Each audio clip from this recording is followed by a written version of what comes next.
खबर पड़वा प्रखंड अंतर्गत ग्राम चिल्ही बरवाडी से है, जहां जमीन विवाद को लेकर दो पक्षों में जमकर मारपीट हुई है। आपको बताते चले, घटना से पहले एक पक्ष के लोगों ने इसकी सूचना पड़वा थाना प्रभारी को दिया था और आग्रह भी किया था कि जिस जिस भूमि पर धारा 144 लागू है उस पर कुछ लोग जबरन निर्माण कार्य शुरू कर दिया है, परंतु थाना प्रभारी के द्वारा इस पर कोई एक्शन नहीं लिया गया और अंततः दोनों पक्षों में जमकर मारपीट की यह घटना हुई। सवाल यह है कि यदि इसकी सूचना पहले ही थाना प्रभारी को दी गई थी, फिर भी इस पर कोई प्रतिक्रिया नहीं देना कहीं न कहीं भ्रष्टाचार में संलिप्त होना प्रतीत होता है। कारण दूसरे पक्ष के लोग जबरन प्रशासन की अनदेखी करते हुए उस जमीन पर निर्माण कार्य जारी रखा है। स्थानीय घायल लोगों ने बताया कि इसकी सूचना थाना को ही नहीं बल्कि पलामू जिले के पुलिस अधीक्षक को भी दी गई थी, लेकिन कहीं न कहीं तत्काल पुलिसिया कार्रवाई नहीं होने के कारण दोनों पक्षों में यह स्थिति उत्पन्न हुई। घटना के बाद घायलों को मेदिनीनगर आयुर्वेदिक संस्थान में इलाज चल रहा है। इतना ही नहीं, शहर के बीचों बीच इस अस्पताल में दूसरे पक्ष के लोगों ने गुंडे भेजकर धमकी देने का प्रयास किया, जिसकी सूचना भी घायल परिवार के लोगों ने 100 नंबर पर डायल कर इसकी जानकारी पुलिस को दी। बावजूद पुलिस स्थल पर नहीं पहुंच पाई। डर के मारे घायल परिवार के लोग मीडिया से संपर्क साधते हुए द न्यूज रेवोल्यूशन को इसकी सूचना दी और प्रशासन से इंसाफ की गुहार लगाई।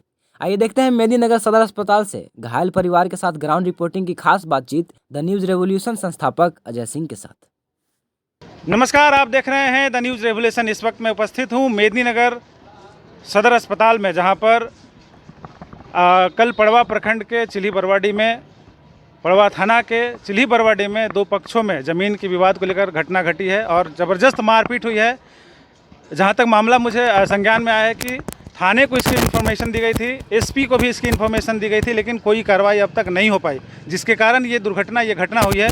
यहाँ जो लोग उपस्थित हैं मैं उनसे जानने का प्रयास करूंगा कि आखिर ये कारण क्या था और क्यों इस पे मामले पे संज्ञान नहीं लिया गया। सर 15 तारीख को 44 धारा लागू हुआ था उस ज़मीन पे। उस ज़मीन पे 44 धारा लागू हुआ। इसका बाद 29 तारीख को कोर्ट में बुलाया गया। कोर्ट में कुछ हुआ नहीं, बोला कि तारीख बोला कि अगले तारीख को होगा। इसके बाद 44 धारा में काम लागू कर दिया विपक्षी पार्टी। काम करते वक्त उसमें सेटिंग ठोकवा दिया और कल की रात में हीरा बोरिंग करवाने लगा। बोला कि भाई 144 धारा लागू है तो इसमें प्रक्रिया में चलो, इसके बाद तू काम करवाना। थाना को इन्वर्सन किए। थाना वाला बोले कि नपवाओ ज़मीन को नपवाए। ज़मीन के नपवाने के बाद आधा बिल्डिंग घुस गया उसमें, ये जो 144 धारा लागू उसमें घुसा। तो हम लोग सुबह 2 आदमी, मेरा चाचा और भैया दोनों गए वहाँ पे। बोले कि भाई जो 144 धारा लागू है इसका प्रक्रिया करना, इसके बाद तू बोरिंग करवाना। बस वो लोग पूरा ग्रुप में था। इसके बाद अटैक कर दिया पूरा। कौन से लोग थे? पूरे परिवार। अजय पासवान था, राजीव रंजन था, रुपेश रंजन था और कैसी कहते हैं बीगन मांझी था और उनका बहनोई जो है धर्मेंद्र पासवान भी थे और रविंदर था और सुरेंद्र। मतलब आपने इसकी सूचना थाना को भी दिया था? हाँ, थाना को दिए थे। सुबह भी थाना में आया था मेरा भतीजा कि और मैंने प्रशासन अदर तक नहीं गया वहाँ पे और गया तो बोला कि सर हीरा बोरिंग हो रहा है, जब 44 धारा लागू है तो उसको रुकवाइए आप। 144 किए हैं तो इसके बाद ही पड़वा थाना को आवेदन दिए थे। एसपी साहब को भी पहले मैं आवेदन दे चुका था, धमकी मिला था। मेरे पास प्रूफ भी है, रिसीविंग भी है और उसका वीडियो भी है। जो मारपीट सुबह हुआ है उसका वीडियो भी मेरे पास है कि कौन आदमी पहले अटैक किया है मेरे पास। चलिए, मैं और भी जानकारी हासिल करने का प्रयास करूँगा। जो जख्मी लोग हैं उसके पहले मैं थाना प्रभारी और यहाँ के एसपी महोदय से ये कहना चाहूँगा कि यदि आप लोगों से ये जो आपको सरकार ने जो गन दिया है, जो औजार दिए, हथियार दिए हैं, अगर आप जनता की रखवाली नहीं कर सकते हैं तो आप हिजड़ों की तरह चूड़ियाँ पहन के बैठ जाइए और दलाली करना शुरू कर दीजिए ताकि आपको कमाई हो सके। कहीं ना कहीं इस मामले में जो अगला पक्ष है वो कहीं ना कहीं घूस दे करके ये थाने के प्रभारी को मुंह बंद कर दिया गया है, जिसके कारण इनके ऊपर ये हत्या हुई है, जानलेवा हत्या हुई है। मैं जानने का प्रयास करूँगा जो जिनके ऊपर ये हत्या हुई है क्या मामला था और कैसे मारपीट स्टार्ट हो गया। आराम से बोलिए। देखिए, ये बोलने की स्थिति में नहीं है क्योंकि सर पे चोट लगा हुआ है। पूरा इनका शरीर जो है वो खून से लाल लथपथ है और अभी भी जैसा मुझे सुनने में प्राप्त हुआ कि इतनी घटना के बावजूद भी पड़वा थाना प्रभारी जो है वो हाथों में चूड़ियाँ पहनकर बैठा हुआ है। अब ये पता नहीं कि आखिर इसका कारण क्या है। क्या कारण है? क्या लगता है कि ये घूस का मामला है? क्या घूस का तो नहीं बता सकते सर, लेकिन आज तक घटनास्थल पर गए नहीं आज तक। और विवाद जो भी है वो लोग, हम लोग गरीब परिवार से आते हैं, आदिवासी से, वो लोग हम लोग से यंग मैन है, समांग में भी ज़्यादा है। ओवर अटैक अभी भी कहता है कहाँ भी मार कर तुम्हारे परिवार को जान से फेंक देंगे। कहीं ना कहीं देखिए, अगर धारा 44 लगी हुई है तो ये धारा 44 कहता है कि जब तक उस मामले पर निपटारा नहीं हो जाता, कार्रवाई नहीं हो जाती, जब तक दोनों पक्षों के बीच समझौता नहीं हो जाता तब तक कोई कार्रवाई, कोई काम उस पर नहीं होगा। लेकिन जबरन कहीं ना कहीं उस पर काम अभी भी लगातार जारी है और थाना प्रभारी हिजड़ों की तरह अपने चैम्बर में बैठे हुए हैं। ये दयनीय स्थिति है, यहाँ के पलामू की स्थिति है, ये पलामू प्रमंडल की, ये पुलिस प्रशासन की स्थिति है। आप क्या कहना चाहेंगे? आपको अगर इतनी मारपीट हुई है, थाना में आप लोग गए?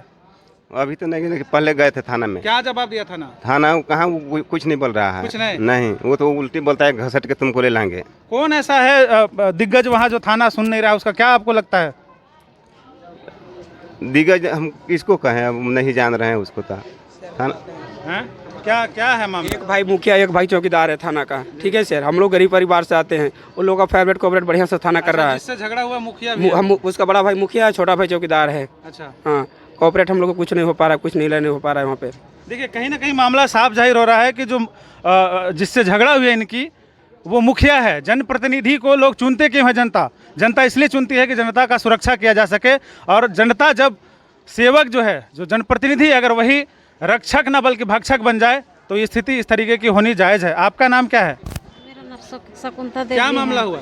मामला ये होला कि राती घरी हमरा जब खेत हमर नामे हो गई बात ही एग्रीमेंट बाही एग्रीमेंट बात उ सब एग्रीमेंट के वैल्यू नहीं खन करत जी। अथी पहले के दूसाद के हलै तो हम बोली जे दूसादे के हलै तो दूसाद के हलै तो भूइयाँ ले लै, अब भूइयाँ बेच लै तो चेरो ले लै। तो पहले भूइयाँ के हलै तो दिक्कत ना हलो, चेरो के हलवा तो दिक्कत हो गला। तो उनको दामाद बोल रहे हैं अथिया के अथी सवर के अथी संजय माही के बोल रहे हैं जे इसमें इस अथी में अगर जे आपको जे अथी हो जाएगा न तो कहूँ से जे कागज पत्र हो के जे सही हो जाएगा तो आपको हम खानदान नष्ट कर देंगे, लेकिन यहाँ घर नहीं छाने देंगे। देखिए लगातार इनके ऊपर धमकी भी मिलती जा रही है और धमकी तो छोड़िए, यहाँ पे मारपीट हो गई। जो आप देख रहे हैं, दो लोग जो घायल है। अब आपकी क्या सरकार से सुनवाई क्या होगी? यहाँ के प्रशासन से क्या आप मांग करना चाहते हैं? चूँकि आपकी ना थाना सुन रहा है ना एसपी सुन रहा है, क्या आप कहना चाहते हैं? सर हम यही कहना चाहते हैं कि एसपी साहब के पास आवेदन दिए थे, कुछ करवाई नहीं हो, थाना में भी करवाई नहीं हुआ। हमको सीजीएम में केस करना है और डॉक्टर साहब से इंक्वायरी करवाना है और मेडिकल रिपोर्ट लेना है और इन्हीं के थ्रू हमको केस करना है सीजीएम में। चलिए, थाने से भरोसा, एसपी से भरोसा उठने के बाद अब ये सीधा न्यायालय पे भरोसा रखना चाहते हैं और आज ये इंजरी रिपोर्ट के बाद सीधा ये न्यायालय जाएंगे। प्रशासन से इनकी जो मंशा थी, प्रशासन से जो इस विश्वास था वो टूट चुका है। अब ये सीधा न्यायालय को पहुंचेंगे। अब देखना ये है कि न्यायालय इनके पक्ष में कोई कार्रवाई करती है या नहीं करती है। मेरे पास फिर ऑडियो प्रूफ है, जो धमकी दिया और वीडियो जो मार हुआ है पहले, उसका भी प्रूफ है कि कौन कौन सा आदमी मार किया है, मेरे परिवार कितने थे, वो लोग परिवार कितने थे से मेरे पास पूरे प्रूफ है। मैं अपने चैनल के माध्यम से भी इनको आश्वस्त करता हूं कि ये जो भी आप उच्च अधिकारी हमारे चैनल को आप देख रहे हैं, तो तुरंत त्वरित कार्रवाई करते हुए जल्द से जल्द जो इन पे हमला किया है, जो इनका विरोधी है, उसको गिरफ्तार किया जाए ताकि इनके ऊपर दोबारा हमला ना हो सके। जो ये बता रहे हैं कि हमारे पास रिकॉर्डिंग भी है, वीडियोज़ और ऑडियोज़, वो आप मुझे दे देना ताकि मैं मीडिया के माध्यम से जनता तक ये सच को पहुँचाने का प्रयास करूँगा। प्रभारी हमरा बोल दिलन वहाँ पंचायती करके हमने यहाँ कुछ परिवार नहीं जानत और रेंगा के बोला के वो अपन हित दोस्त के बोला के और बढ़िया आदमी के गाड़ी गाँव तक कहाँ के बोला के आदमी के और वहाँ थाना पर पंचायती करवा के और थाना से बोलन हमार बाबू के बोलन पवन के जे अथी तू देगा कि ना रे, उभीरा जमीन है तो तू पैसा ले लो, तू कहे ना अथी देगा, तो बोला जे नहीं हम नहीं देंगे। हम लोग मतलब पैसा का डिमांड कर रहे थे? हाँ, जो हम लोग गरीब आदमी हैं, हम लोग ज़्यादा आदमी हैं। कहाँ के थाना प्रभारी था जो पैसा का डिमांड कर रहा था? पैसा के डिमांड वो नहीं बोले पैसा का डिमांड। सर ये था कि जब पंचायती हुआ थाना पे तो अगेंस्ट पार्टी जो बोल रहा है उनको थाना वाला को बोला कि पैसा इनको दिवा दीजिए। सर हम लोग 10 परिवार होते हैं, ज़मीन फ्रंट पर कहीं है नहीं, तो हम लोग घर रहने के लिए रहे कि मैं पैसा लेने के लिए, मैं बेचने के लिए लिया हूँ। हम लोग बोले कि पैसा नहीं लेंगे सर, अगर जिसमें न्याय है अन्याय है उसको आप उचित फैसला कर दीजिए, हमको पैसा की जरूरत नहीं है। पैसा था तब तो मैं ज़मीन लिया हूँ ना। हम लोग 10 परिवार हैं, कहीं ज़मीन बसने का पैसा नहीं है। पैसा में बसना था तो बस जाते, लेकिन हम लेने के लिए जब रहने के लिए लिए हैं तो हम पैसा नहीं लेंगे सर, हम ज़मीन हमको कब्जा कराइए आप, और अगर नहीं है तो दोनों से प्रूफ मांगिए आप कि आप प्रमाण पर चढ़ रहे हैं और हम क्या प्रमाण से ज़मीन पर जा रहे हैं। देखिए जो हकीकत है ये इनके जुबान से साफ निकल रहा है। ये बोल रहे हैं, थाना प्रभारी ने इनको बोला कि जो मुआवजा होता है या फिर जो राशि होता है वो आप इनको दे दो, लेकिन इनका ज़मीन नहीं है, ज़मीन कहीं फ्रंट पे नहीं है, इसलिए ये अपने हक के साथ खड़े हैं और प्रशासन जो है विपक्ष के साथ खड़ा है। अब देखना ये है कि प्रशासन इनके साथ खड़ी होती है या नहीं। इतनी घटना होने के बावजूद प्रशासन क्या कार्रवाई करती है, ये देखना है। और न्यायालय के पास ये अब जज आ रहे हैं, तो न्यायालय इनके ऊपर क्या कार्रवाई करते हैं, इनके पक्ष में क्या लड़ाई लड़ती है। मैं अजय सिंह, कैमरामैन विपिन बिहारी के साथ, द न्यूज़ रेवोल्यूशन के लिए। और बता रहे हैं सर, घर पे गनमैन व्यक्ति के साथ बैठक हुआ, जिसमें बैठक हुआ तो मैंने गनमैन जो आदमी होते हैं, मुखिया हो गया, बोले कि इस ज़मीन जब पवन सिंह के नाम से हो गया एग्रीमेंट, पवन सिंह के मम्मी के नाम से, तो आपको लड़ने का क्या अधिकार बनता है। अगेंस्ट पार्टी बोलता है कि हमको बगल का है, हम लेंगे। जिस दिन ज़मीन बेचा जा रहा था सर, उस दिन आप नहीं लिए। जब लेने के बाद हम एग्रीमेंट पेपर करवा लिए तो पंचायती में क्या बोलता है कि पैसा ले ले। तो हम बोले कि पैसा क्या बात है, मैं फ्रंट पर ज़मीन लिया हूँ, फ्रंट पर ज़मीन दिवा दीजिए। अगर आपको हमको बसने से दिक्कत है तो फ्रंट पर कहीं ज़मीन हमको ले दीजिए, हम वहाँ पास जाएंगे। आपको दिक्कत है हमसे बसने से तो कहता है कि हम मैं कहाँ ले दूँ। तो ज़मीन कहीं फ्रंट पर बिकता है तो कोई हला करके बेचता है कि मैं बेच रहा हूँ ज़मीन। चलिए, कहीं ना कहीं देखिए, जनप्रतिनिधियों का ये अधिकार है कि जनता के साथ खड़े रहे, लेकिन जनप्रतिनिधि ही जब जनता के ऊपर दबाव देने लगे तो फिर जनप्रतिनिधि होने का कोई औचित्य नहीं रह जाता है।